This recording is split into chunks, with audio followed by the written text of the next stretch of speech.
everyone, Ann Wyatt here, Vice President of Client Success for HealthFitness. Welcome to the HealthFitness Podcast. During today's episode, we're discussing strategies for supporting employees who are taking weight loss medications and why that's so essential when it comes to demonstrating a commitment to comprehensive employee wellness, because for so many people, a prescription is just not enough.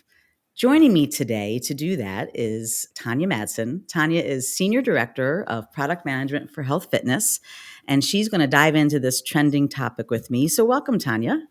Hi, Ann. It's good to be here. All right. So you know that it's HealthFitness's 50th anniversary. So before we dive in, I want to ask you, what's your favorite trend from back in the day as far as fitness is concerned? Okay, I'm going to date myself, but I have to say it was a lot of fun in the 80s with aerobics, leg Right? warmers, flash dance, and permed hair. So that was a lot of fun. That is a look. That took me back visually too. Thank you for that. Awesome. Well, listen, Tanja, before we jump in, I do want to ask you to tell everyone a little bit about yourself and what your expertise is. Okay, thank you. Yes, I'm a health educator by training with a minor in business. And Mhm. I started off working with our clients and participants face to face, hands on, in health promotion and fitness. And then I transitioned my career over into program development and product development. So I've been working with teams of experts, RDs, behavioral psychologists, exercise physiologists, and so forth to create programs for our national accounts. And I know you do such a great job to support us in that way. So we're going to really count on you today to help with this information. So I want to talk about the weight loss medications and how we support people, but I want to share a stat first. And I shared this in my last episode. And it was that by the year 2030, it's estimated that 30 million Americans will be taking weight loss medications, and the market for GLP-1 medications will exceed $100 billion, which is just a staggering number. And obviously, it's a game changer out there in the world of weight loss. So if you could tell me a little bit about what you're seeing, I want to know, because, we know that it's becoming a critical part of disease management. We also know that there is so much that we're still learning about it, and that's also a little bit of a concern for people. So dive in and tell us what you know about, just broadly, about weight loss medications and what we're seeing. Okay, yeah, thank you, Anne. You're right. Yeah. It's just exploded in the last year and a Yeah. half or 2 years. And my team and I work with Amanda Clark, who's a registered dietitian. We've Hmm. been monitoring this space very carefully to Hmm. see where we can help and support our markets. And really, we look at it through three perspectives. One of them is through the employer lens, our clients, what are they looking at? What's important to them? And what are they struggling with? And Right. then we have our participants who every time we interact with them, what are their questions? What do they need help with? And finally, just keeping up with the amazing amount of research and studies and so forth that's coming out so that we can keep a pulse on what is pertinent. Right. Well, why don't we have you start off with what you're seeing from the client perspective, the companies we work with? What do you hear there? Yes, companies are really trying to figure it out. A study by Mercer in November of last year found out that about 44% of large employers are choosing to cover these medications for obesity. Yet, that means there's a lot of smaller companies and a lot of other big companies that aren't there yet. And because of the high cost, they're really trying to figure out the balance between where to invest the money to make sure it's well spent and effective, and then even who should be getting these medications. So what we're seeing is that some employers as of today are saying, we can't do it yet. We can't cover these medications. And then others that are choosing to do it, many are saying we're going to have some criteria to go with it.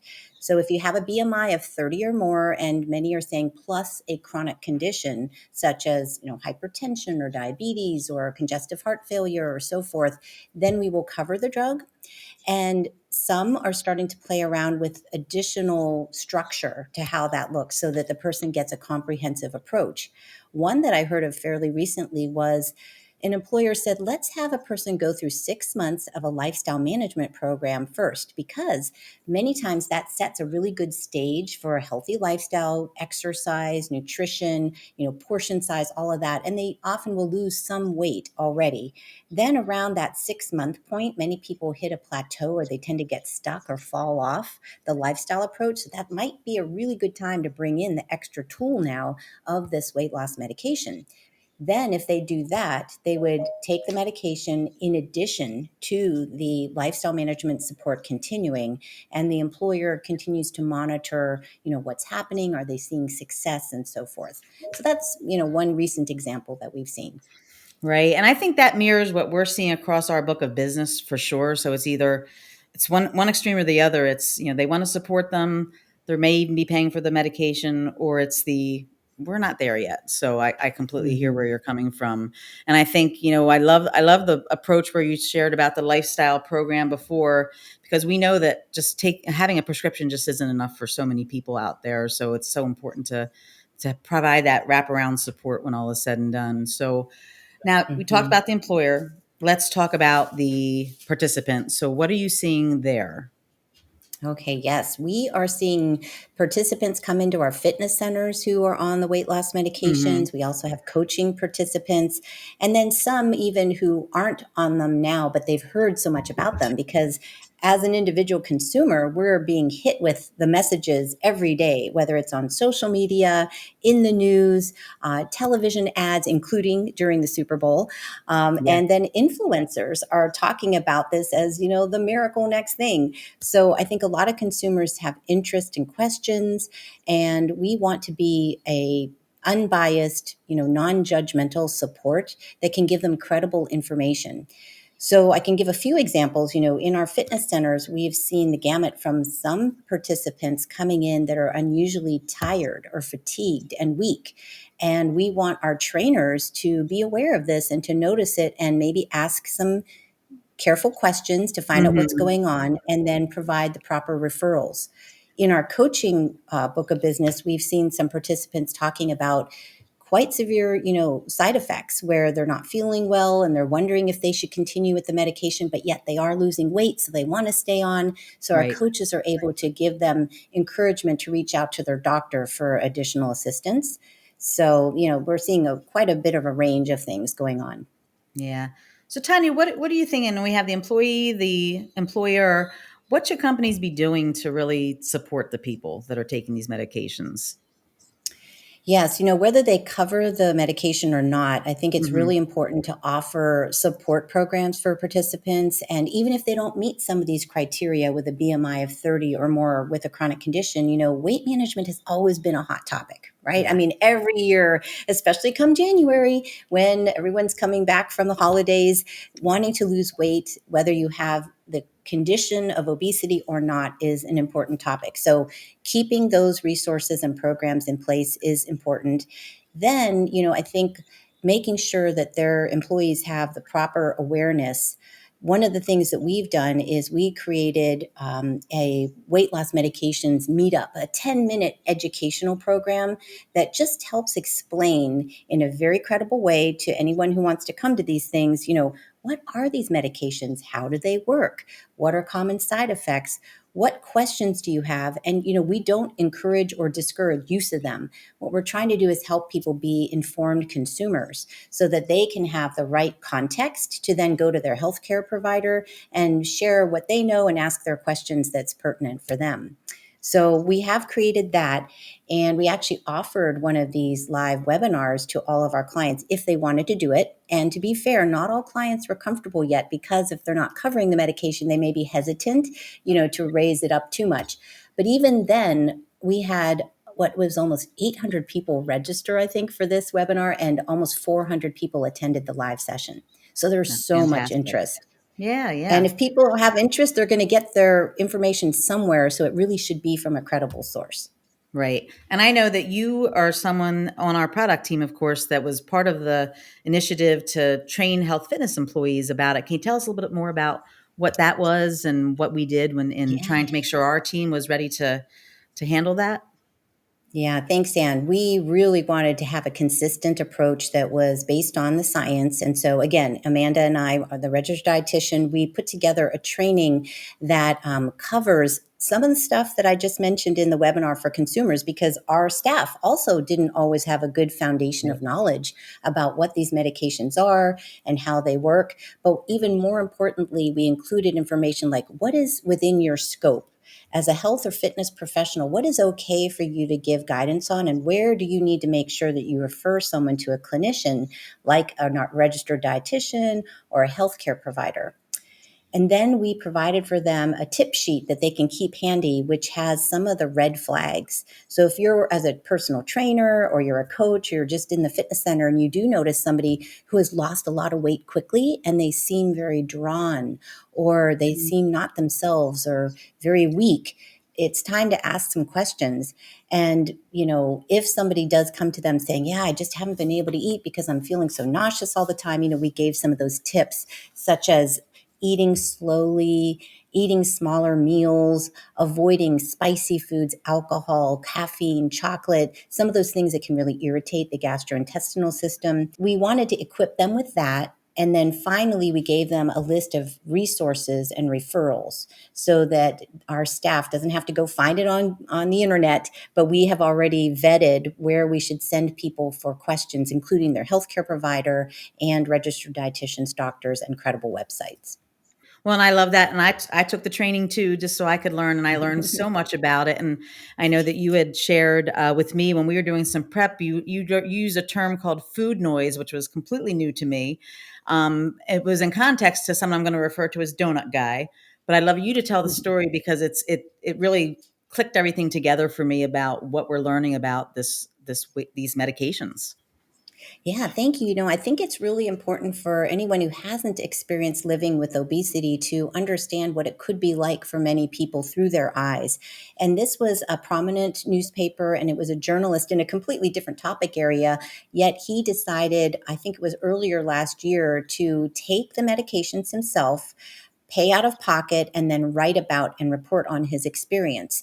So when he did this, he noticed immediately, because these medications do work on the brain and the appetite center, he used to have incredible cravings, and he said he could never turn down a donut. When he drive by a donut shop, he would see it, and when there were donuts offered at work, he always had to have one or two.